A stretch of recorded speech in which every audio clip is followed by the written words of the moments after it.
Hello. So today I want to talk about writing.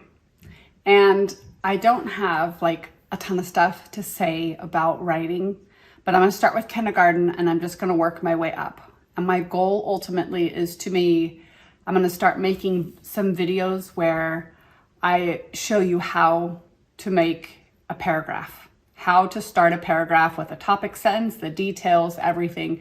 And I want to do several of those. But before we ever get to paragraphs, where do you start? Well, it starts with kindergarten. And in kindergarten, you can buy curriculum. I see people say, well, what curriculum should you get for kindergartners for writing? Myself, I don't use curriculum for kindergarten when it comes to writing, because for them, really, they are learning how to hold a pencil and how to form the letters. And that really is, to me, the most important part in between kindergarten and first grade. Now, some people start this in kindergarten. Some people choose to have kindergarten be much more exploratory, learning about the world, learning about social relations, learning about people interacting. I hear a lot of moms say it's about play. Just let them play. They'll learn through play. So if you take that standpoint, then when you start in first grade, then first grade is when you start learning handwriting. Myself, I started teaching my kids to write in kindergarten, and I have no regrets. It was not abusive, as some people like to say that, starting that young is cruel. My kids loved it. I did make it fun most of the time, and they have gorgeous handwriting. I have no regrets. But it's not something that has to be done in kindergarten. Though if you choose to, don't be swayed from it, from people that think it's just for play. Really, that's up to you. Now, when you do start with more academics and teaching them how to write, I personally don't just give them a piece of paper and say, all right, let's write a letter, or let's write notes all over the house. Though I did that in the beginning with my little guys, I found that really what worked best for us is learning how to form the letters accurately and correctly from the beginning. So I used a certain kind of paper, which I have in some of my other videos. You can check them out in the link right up top there. And I show you exactly how to form the letters, the kind of paper I use. I have to say, I hands down prefer that approach because it starts out the children using correct habits from the very beginning. And I talk about that in the videos and I'm just going to briefly mention it here. If you start off with letting a kid, let me see if I can find a pencil here. Well, I can't find one.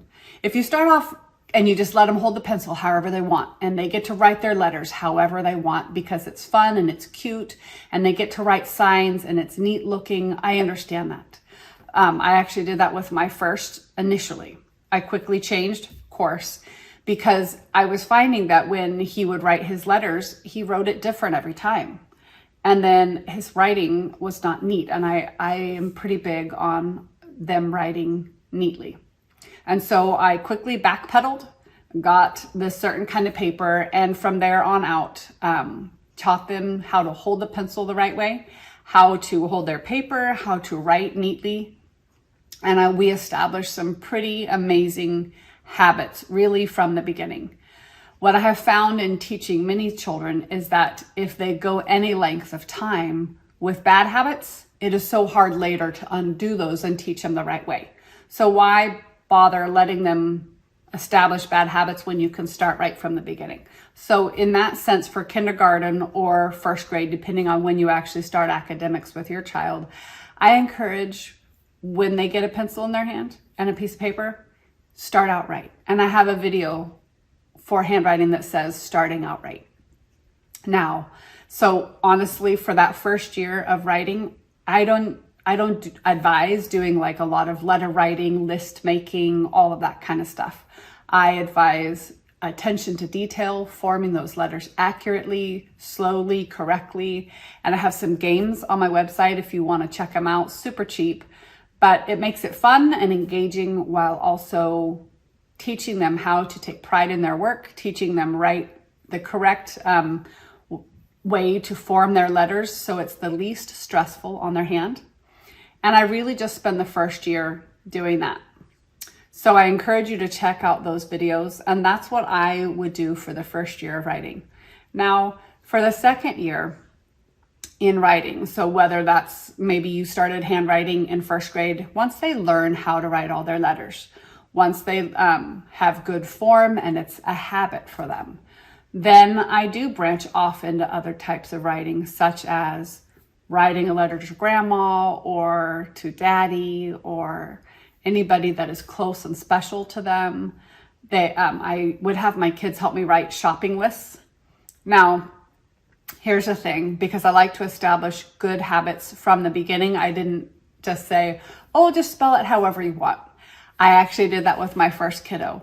And his handwriting, his what they call invented spelling, was super cute and it was funny. But I will say it was harder to teach him spelling to undo some of those bad habits. So again, I'm really big on start out right. Don't let him form bad habits, even if at first it seems cute. So if you want them, if they want to help make lists or words around the house, go for it. But show them how to do it right. So you write it on a piece of paper for them, and then they can copy it on their own paper, writing it in the correct way. And the real reason for doing that is that writing has purpose. Why do we write? We don't just write because it's an academic subject in school that we have to do until we graduate. There's a purpose to writing. And if you can give your child a purpose, then they'll much more likely want to do it. So they're helping you to make a shopping list. They are writing a letter to grandma or grandpa or a mom or a dad or brother or sister. They maybe they'll make a card and they'll sign it, like anything that has purpose for them that I would advise doing. And that's what writing is all about, finding a purpose. Now, oftentimes we get bogged down in curriculum where you write for writing's sake. And that is where children very, very quickly lose interest. Because what is the purpose? To write about some event they don't know much about. Why? What's the purpose? So I'm not against writing for those things, but give them that purpose. We write to learn. We write so that we can communicate our thoughts, communicate our wants, our desires, so that we can, honestly, at some point in time when you get a job, you're going to have to learn how to write. You either have to email your boss, you have to communicate with your coworkers, you make signs, you make lists. There's so many reasons for why written communication is important. And that is one of the reasons why I have never been huge on spending lots of time writing stories. Now, I'm not against teaching your child how to write stories. They can be cute. I will just put a disclaimer here. I am terrible at writing stories. I'm a disaster, and I'm okay with that. There are some great story writers out there, and I love reading. So certainly it's a great thing. I'm terrible. Okay. So because I don't have this great glowing thing to say about writing stories, I will admittedly say I haven't done a lot of story writing with my kids. Now, why do I tell you that? Mostly because for me, writing has purpose. And when I think about it, after I graduated, and I used to have to write lots of stories, and actually, you know what? Shockingly enough, I won some awards when I was little and got some books in the state of California for, winning some contest in poetry and another one in writing a story.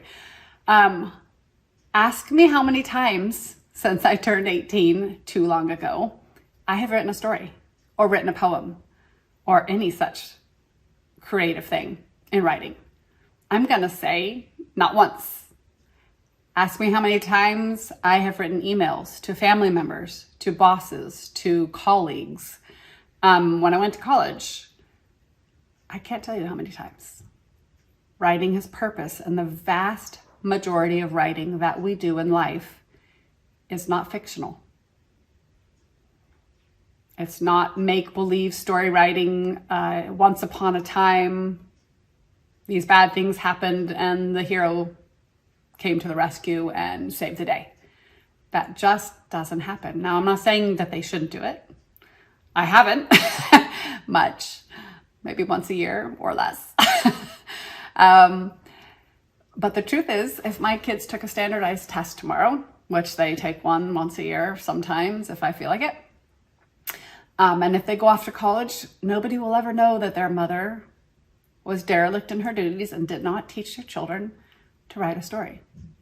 But they will know if I taught them how to write, how to communicate, how to put their thoughts on words, how to relate events as they happened. Why is that important? Well, if you learn how to take, say, an event that happened in history and write it down sequentially, well, then when you go and you have a job somewhere, maybe you have to write down an incident that happened in the store or with another colleague or with a boss or there's so many different jobs. Maybe you have a job writing as a journalist, doing news, current events, being a teacher. There's so many reasons that we write, but it is very often 99.9% of the time nonfiction.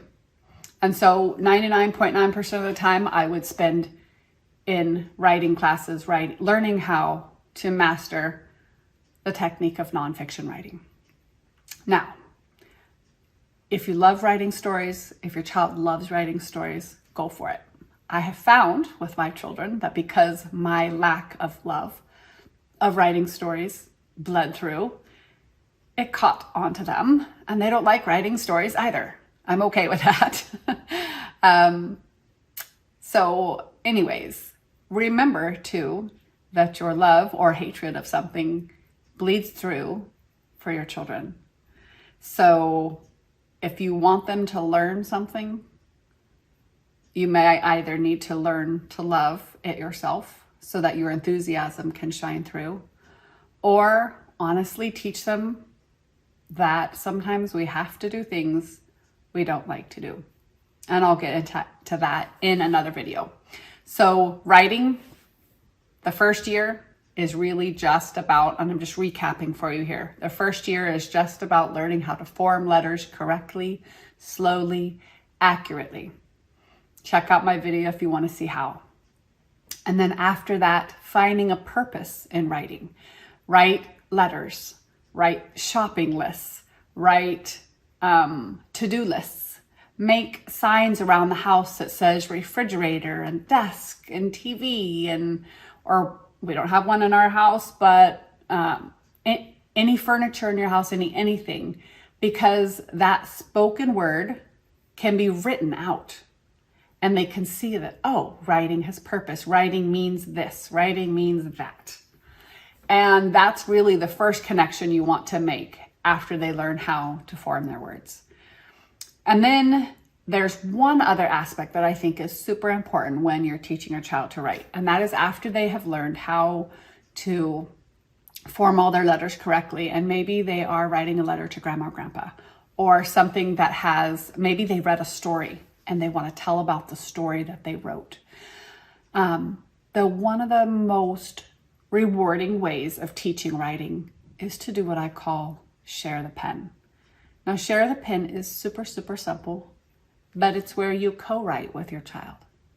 Now, I think I want to just put my paper or put the video down so you can see on the paper how I would do that. Now, I'm just going to put a disclaimer in here. I am purposefully avoiding putting my own kids in these videos. I don't want them to hate me when they're older and say I forced them to be in a video for people to see. So I'm not going to do that. So I'm going to play myself and then I'll play my child. But I want to show you how to do what I call share the pen, because it is a very special, unique way of learning how to write that really gets their attention and encourages them to love writing. So here we go. So this is a method that I use called share the pen. So when your child first is, after they've already learned how to write their basic letters, and they want to write a letter to say, let's say they want to write their letter to their daddy, okay?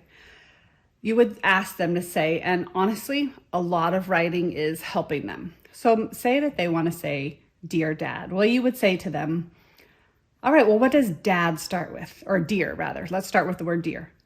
And so they would say duh. So you'd say, all right, write a daddy duh right here. And you show them where to write it. Okay. I'm going to use a pen just because it's darker and you'll be able to see easier. So they write the letter duh. Okay. Just like that. And then you take the pencil and you say, all right, let me help you write that word. Dear. Dear. Dear dad. What does dad start with? And they say, duh. So they take the pen and they write, and you show them right where to do it. And they write, duh. Now, dad, do you want to write the next letter? What's the middle sound in dad? And they may say, can you do it? So you would take the pen and you could write it. Or they may say, can I do it? And you let them do it. Now, why do we share the pen? When they're first learning to write their letters, sometimes writing all of this can be daunting and discouraging. But if you do some and they do some and you share the pen back and forth like this, then they feel like it's being co-created and they love it. They really do. It really hooks them onto it. So you have dear dad. And as you're going, I would have said to them on this duh, make sure that it's a capital duh because you're calling him dad. And then you put a comma here. Now, as you're going, you're always going to be teaching. So they say, all right, now I want to say, I love you so much. Well, how do we start a sentence? If they don't know, you tell them. Always tell them. Well, we always start sentences with capital letter. So I, do you want to write that? If they say yes, you let them, and then you show them, let's go ahead and put it right under the I, the R. So then they write the letter I right here. I, now we always leave a space and talk to them about leaving spaces between words. I love, what does love start with? They may say, all right, write a lowercase ul, so they can write ul right here. And then maybe you take the pen and you write the rest of the word, love. I love, and they want to say, I love you so much. So how does you start?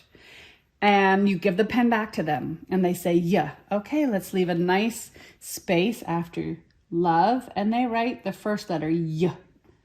And they might give you back the pen and you say, okay, let's finish writing you. Oh, you. I love you so much. What does so start with? The letter S. Okay. You want to write it? You give it to them and they write so. They write S. What's the last letter in so? If they don't know, you can tell them, but they might figure it out. O, so it's O. And they might write it or you could write it. Now, this is called share the pen. You write some, they write some. You ask as they go and they tell you how much they want to do, and whenever their hand is getting tired, they give the pen back to you. This is shared writing. So let me talk a little bit more about this.